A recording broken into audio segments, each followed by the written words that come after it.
J'ai 55 ans, je pars de zéro, aucune notion en finance, en investissement. Il me reste 12 ans avant la retraite. Est-ce que je peux améliorer ma situation financière en investissant dans la bourse? Je suis français, la France peut-être le pays le plus taxé d'Europe et j'habite en Belgique, peut-être le deuxième pays le plus taxé d'Europe. Je suis pris dans l'enfer fiscal européen. Je commence à investir, cette année, je prépare mon portefeuille.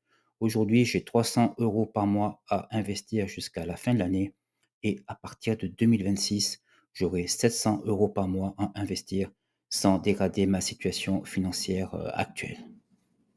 Pourquoi je veux investir? Pourquoi je veux placer mon argent en bourse? Simplement parce qu'il n'y a pas de produits financiers simples qui permettent de mettre son argent sur un compte comme style compte d'épargne sans se faire laminer par l'inflation, sans se faire défoncer, excusez-moi le terme, par l'enfer fiscal, européen.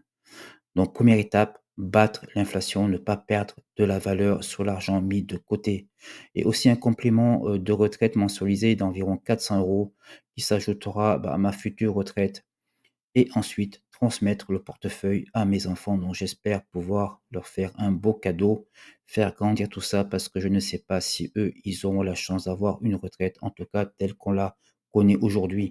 Donc si je mets 700 euros chaque mois avec un rendement d'environ 7%, bon, je voulais prendre 6%, c'est à peu près pareil, entre 6 et 7%, sachant qu'il y a l'inflation, ça veut dire qu'il faudra faire un rendement entre 8 et 9%, ce qui est tout à fait possible. C'est le rendement des dernières années sur la bourse au niveau mondial. Donc, c'est possible. Ça me fera au final un capital de 155 000 euros si tout se passe bien, bien sûr. Maintenant, je vais, choisir une stratégie pour essayer d'atteindre cet objectif. En commençant à 55 ans et pour un horizon de 12 ans, je vois 3 stratégies possibles. La première stratégie, la plus simple, un seul, ETF, c'est un panier d'actions. Tu prends un très large comme un Word. L'avantage, tu vas être instantanément diversifié. Les frais sont très très faibles et il va suivre la performance du marché. C'est passif, tu t'occupes de rien. Les inconvénients, tu ne vas jamais surperformer le marché. Évidemment, si le marché diminue, comme tu as un seul panier, tout va diminuer. Et aussi, tu n'as pas le contrôle de ce qu'il y a dans ton panier. Tu es exposé aux compagnies qu'il y a dans ce panier. La deuxième stratégie qui m'intéresse particulièrement, c'est ma préférée, c'est d'avoir un mix du 60 ETF et du 40 actions.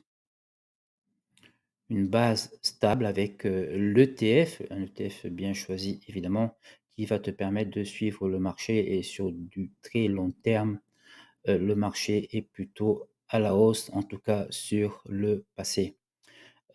Aussi, les actions vont te permettre d'apprendre, le stock picking, d'apprendre les entreprises, d'apprendre peut-être des analyses techniques fondamentales.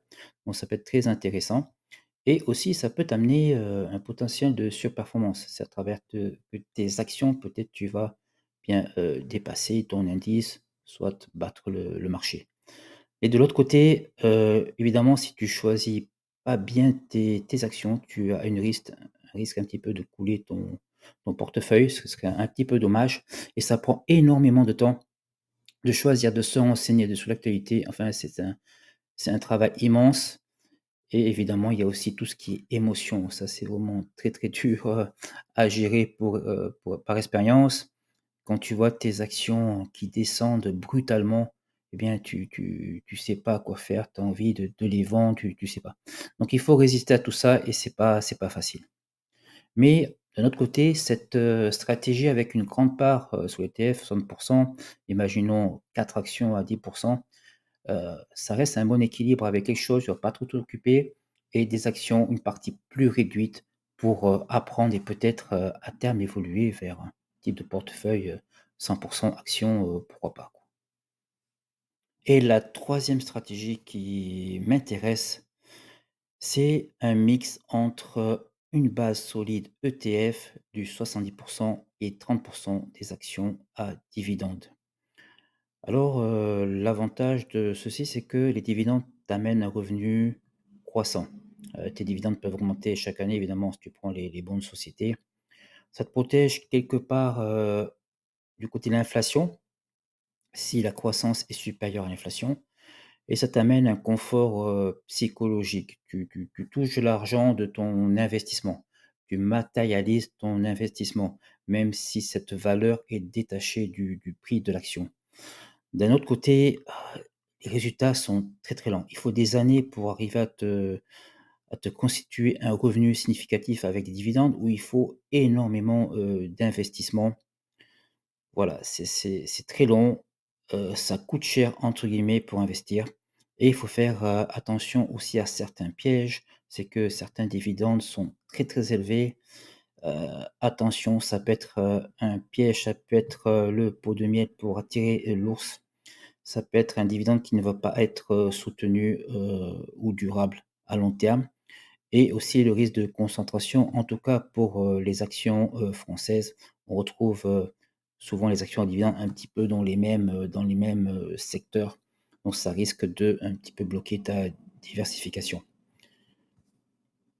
Mais, cette stratégie, ne m'intéresse pas pour l'instant ou bien s'il y a une action, qui a une croissance de dingue et puis, des bons dividendes et il y en a une par exemple pour GTT, j'ai fait une vidéo, là-dessus. Pourquoi pas? Mais peut-être sur la fin de mon projet, ça peut être quelque chose d'intéressant. Je pense que c'est plutôt quand on arrive, voilà, sur la fin, proche de la retraite, quelque chose, comme ça. Alors concrètement, j'ai commencé à construire mon portefeuille. Nous allons voir le détail, après cette explication. J'ai commencé par, le SP 500. Les 500 premières capitalisations américaines, c'est un petit peu la référence au niveau du monde de la bourse. C'est ce qui a le mieux performé ces dernières années. Et nous, plus particulièrement, avec, les grandes entreprises, que vous connaissez tous, Alphabet, c'est-à-dire Google, Apple, Nvidia, Amazon et cetera. Donc voilà, ça m'amène ma base. Ceci est ma base et après je vais compléter, par 4 actions qui représenteront chacune 10. Donc on aura le 60-40. Là, c'est, un statut de mon portefeuille, du début du mois dernier. Tu vois, j'ai commencé avec le SP 500, un SP 500, un ETF très intéressant, pas très cher, à 13 € l'entrée et c'est celui qui a le moins de frais au monde et puis, entreprise Air Liquide. Alors je vais faire un nouveau statut de mon portefeuille à la fin du mois, dans 2 semaines. Il a déjà beaucoup, beaucoup évolué, petit teaser. Donc, voilà, on commence à construire tout doucement avec cette stratégie du 60-40. Et donc sur YouTube, je vais vous partager cette, aventure en temps réel, mais accrochez-vous, vu que l'objectif est dans 12 ans, donc ça va être, assez long. Avec le plus de transparence, possible, je vais vous montrer mon portefeuille. Évidemment, les erreurs que je vais faire, c'est ce qui est le plus formateur et l'évolution au fur et à mesure de ma stratégie en espérant que je ne ferai pas beaucoup d'erreurs parce qu'une erreur égale perdre de l'argent. Donc voilà, si ça vous a plu, laissez un petit like, abonnez-vous. Merci d'avoir, regardé la vidéo et je vous souhaite une bonne journée ou soirée. À la prochaine fois.